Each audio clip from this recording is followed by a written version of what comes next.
For the longest time, I've been talking about making a video to show you guys how I make my homemade dog food. Well, this morning, I finally made the homemade dog food and recorded it. I make dog food all the time. I just don't normally record it. So today, I made the dog food and I recorded it. Please enjoy. Oh, also you should know, the recipe is at the very end of the video. So you can write it down and all that, screenshot it, whatever you need to do. Okay, this is, I call this Daisy stew, but it's for Daisy and Holly. But here you go, homemade dog food. Okay, homemade dog food 101. First, a cup of brown rice. This is a large pot. I'm not sure how large. Many quarts.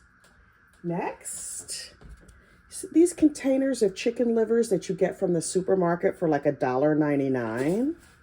I throw in 2 of those. That's 1.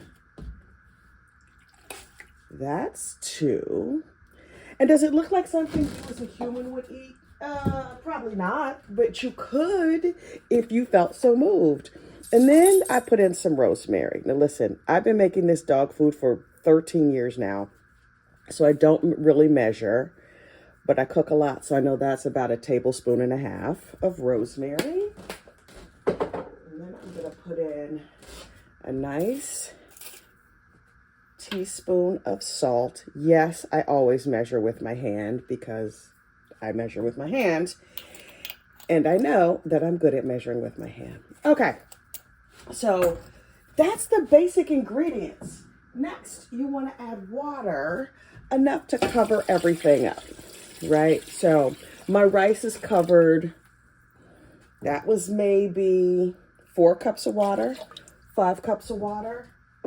That's it. Now all I need to do is turn the fire on under this and simmer. What I want to do is make sure that the chicken livers are cooked all the way through, which will be fairly easy. Those will cook probably first. The key here is to make sure that the rice is cooked. I don't want the rice to be mush, but I do want it fully cooked. And so we are just going to put this on the heat right on the, I turned on the flame, medium heat. I'm going to find a lid for this pot, and then we will be back when the rice is done.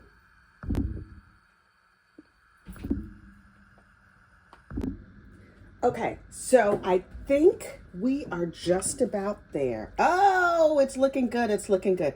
Okay, as you can see, the brown rice is cooked. They're no longer hard little kernels. Let me see if I can fish one out of here without burning my fingers. Anyway, I hope you can see that. The brown rice is sort of split a little bit and opened up, so it is the right consistency. Our chicken livers are cooked all the way through. Now look, I have small dogs. If you have big dogs, you might not have to mash up your mash up your chicken livers, but I have small dogs, so I am going to mash up my chicken livers a little bit just so that they're more in bite-sized pieces for the pups. But the big deal next is the greens. I'm using a bag of, you can really use any vegetable you want. I'm using really ShopRite brand chopped collard greens, a whole bag. Put that right in and stir it. The fire is now down on low, so this is on a simmer. Really, all I need to do is cook these greens through. But I'm chopping up those brown livers, those chicken livers, so that they become bite-sized pieces for my pups.